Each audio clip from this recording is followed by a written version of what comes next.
Bakit gusto nating maabot yung pangarap natin dito sa waking state, sa waking reality natin, rather than sa dream state, sa dream reality natin?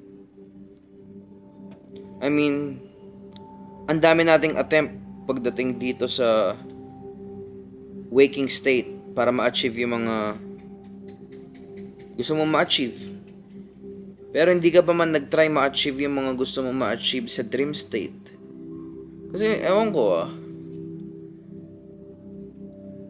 bakit hindi natin nakikita na part ng buhay natin yung dream, tapos most of the time, bakit hinahayaan natin parang unconscious tayo doon na wala lang siya, na parang wala nangyayari doon sa dreaming state. Like, minsan may mga panaginip na parang totoo talaga eh. Like, paano ma-explain yun? Diba, what if ginalingan mo na lang talaga na maging aware ka dun sa panaginip mo, hanggang sa yung awareness na yun sa panaginip mo, nagagawa mo na yung dreams mo dun. Diba, kung gusto mong, at least dun, infinite, kung gusto mong mansion, magagawa mo dun sa dream state. Walang dun eh, walang physics dun eh. Diba? Kahit gusto mong lumipad dun, pwede eh. Tapos ewan ko bakit pinapriority natin yung like achievement and respect dito sa 3D. Bakit hindi dun sa imagination, sa dreaming state? Do you get what I mean?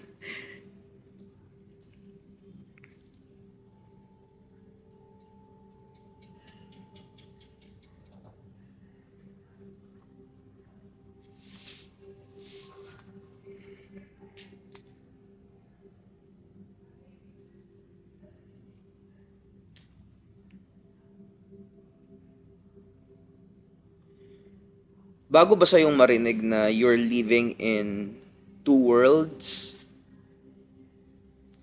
Na the first world is the waking state and the second world is the dream state. Those are completely different worlds, right? Hindi tayo like siguro naman like agree tayo doon. Na merong mga panaginip na like sobrang totoo nila. Minsan nga may mga panaginip na na parang 3 months ka dun. Alam mo yun? Parang, tapos nagising ka bigla, panaginip ko lang pala yun, pero sobrang tagal nila dun. Gets mo ba yun? What if matutunan mo yung skill para mapatagal yun? Like, to the point na magawa mo yung gusto mo doon, like infinite. Diba? In a snap. Gusto mo ng kotse, in a snap. Kasi dreaming state siya eh. Diba?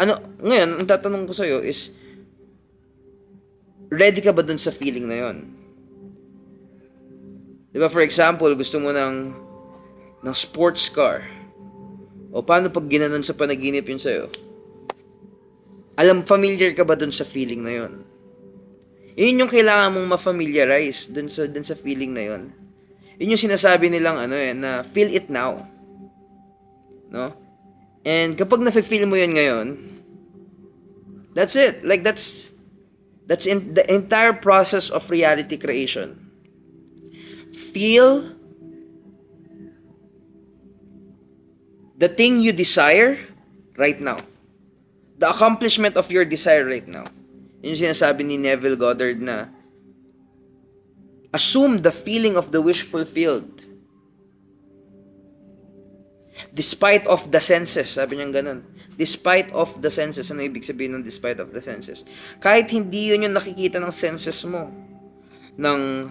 Kumari, if you're trying to feel the feeling of abundance, pero yung bank account mo doesn't show that,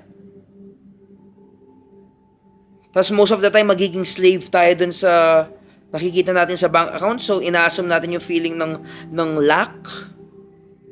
Diba? But you must dare to assume the opposite. Diba? Dare to assume the heaven. Even if ganun na yung nangyayari in the reality. Yun yung teachings talaga eh. Yun yung gustong maturo talaga. na whatever you're trying to feel, trying to achieve, is something that is available to you right now.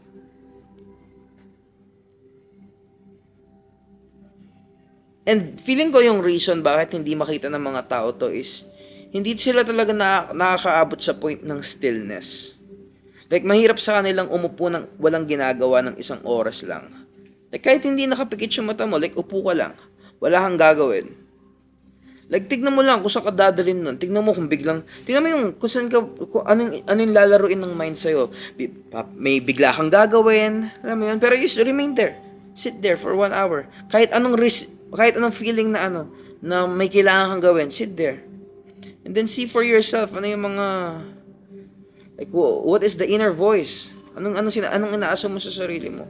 Kasi doon lang sa place na yun, doon sa place ng stillness, doon mo lang makikita yung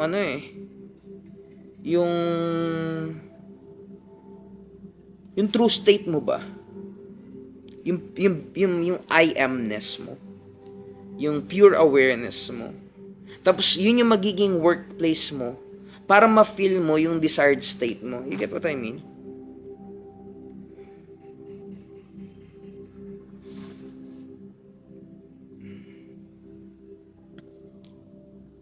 So for some of my clients who have already worked with me, some of them are like hopeless for love, di ba?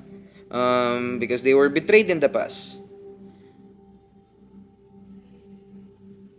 But the true healing for them is to love again. So, tinatanong ko lagi sa mga clients ko, like, ano yung healing para sa mga taong naloko, di ba? Na betray, na cheated. Ano yung healing sa kanila? Tapos hindi sila makapagbigay ng concrete answer. Maging okay ako, ganun lang ang sinasabi nila. Makalimutan ko yung dati, alam mo yan, yung mga imposibleng bagay. Like, as if makakalimutan mo yung dati.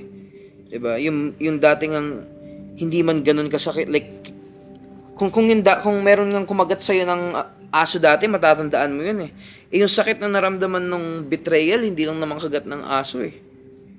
Diba? So hindi mo talaga makakalimutan yun. So, wala, tinatanong ko sa kanila, ano yung healing for you? Like, hindi talaga nila masagot. Kasi yung sagot doon is nakakatakot para sa kanila. Na yung sagot doon is loving and trusting again. Loving and trusting again. Like, wala pa akong kilalang naging masaya sa buhay nang walang bagay na mahal at hindi nagtitiwala. Ang hirap kaya mabuhay nang hindi ka nagtitiwala. Just imagine. Diba? You might think that you have trust issue and you don't easily trust anyone, but you're trusting Facebook. You're trusting Facebook to hold your informations. Diba? You need a level of trust in your life para mag-exist ka sa mundong to. Diba? Like, kahit wala kang magawa, you trust the government. Diba? So, you still trust someone. Yung mahirap kasi sa mga like taong na betray, like, it will be difficult for them to trust again. And that's a life that is difficult to live. Mahirap kwentuhan yun.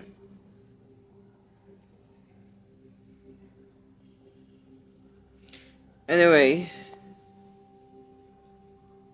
you see, yung healing sa mga taong na betray is completely opposite. Diba? Betrayal nga yung wound eh. Tapos yung healing sa kanila, trusting. Diba? Eh, laging ganun siya. Lagi siyang, like, para ma-achieve mo yung abundance, kailangan mong iwanan yung lack. Right? So, yun, you cannot serve two masters. So, the question is, sinong master yung sinaserve mo ngayon? Is it the darkness? Or the positivity? Because what if Satan is fear? What if? Just allow that idea to be marinated in your mind right now? What if fear is Satan and God is love?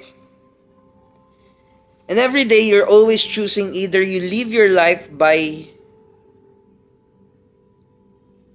being loving or you live your life being fearful. And there's one thing that I'm certain about, na kapag nabuhay ka sa fear sa mundong to, it will be the most terrible life ever.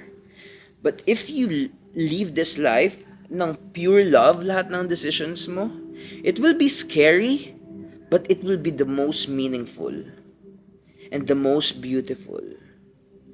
You see, we are a creatures of love. Ano tayo eh? Denial na we are a creatures of love. We cannot accept that truth. We're ashamed about that truth. That everyone just needs to feel loved.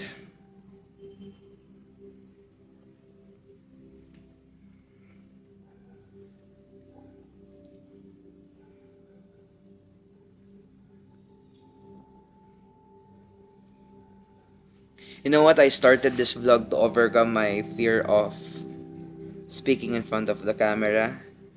And this is my third video. And I just want to share with you that I have finally faced it. And mas malakas na ako sa kanya. I have overcome the fear that I'm trying to run away from for 2 years already. I won't say na sa mga taong may self-doubt pa rin na ino-overcome ngayon, I won't say na it's gonna be an easy path. But the secret behind this transformation, na kaya nakakapagsalita na ako sa camera, is because I faced the fear and assume a different state. So I assume a different me. I created a different persona called Nilon Reality who can do this in front of a camera. Because my old identity is no longer going to thrive with what I want. So that old character, old identity needs to die, enable for Nilon Reality to be born alive. So yun yung story ni Jesus Christ sa Matthew 13 verse 44. I might be wrong with the verse that I'm sharing, but this is a story of the hidden treasure. So, meron daw isang lalaking pagod na sa kakahanap ng kayamanan sa labas. At naglalakad siya sa bukid. At habang naglalakad siya sa bukid, may natamaan siyang something dun sa bukid na yun. And na-curious siya. Hinukay niya yun. At the moment na hinukay na yun, nakita niya yung treasure na hinahanap niya. Nandun na lahat ng treasure na hinahanap niya. So, ang ginawa niya, tinakpan niya agad yun. At sa sobrang saya niya, binenta niya lahat ng ari-arian niya. Para bilhin yung bukid kung saan nakita yung kayamanang hinahanap niya. Ngayon ang tanong, bakit binili niya lahat ng ari-arian niya? Kasi ang sinasabi ni Jesus dun sa story na yun, ni Jesus, dun sa story na yun is, the moment ma-acknowledge mo that there is just this inner man who's searching for validation, searching for loved. And the moment na ma-realize mo na ang tanging magbibigay lang ng love ng hinahanap ng inner man is yung inner man din. It cannot come from the external realm.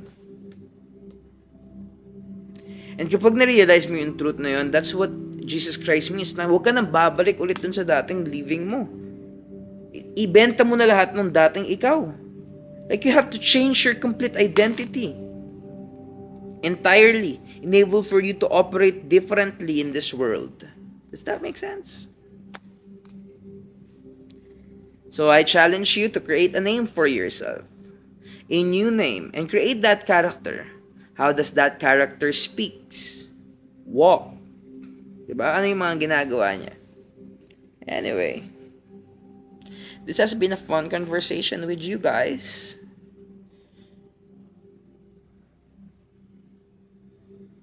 Thank you.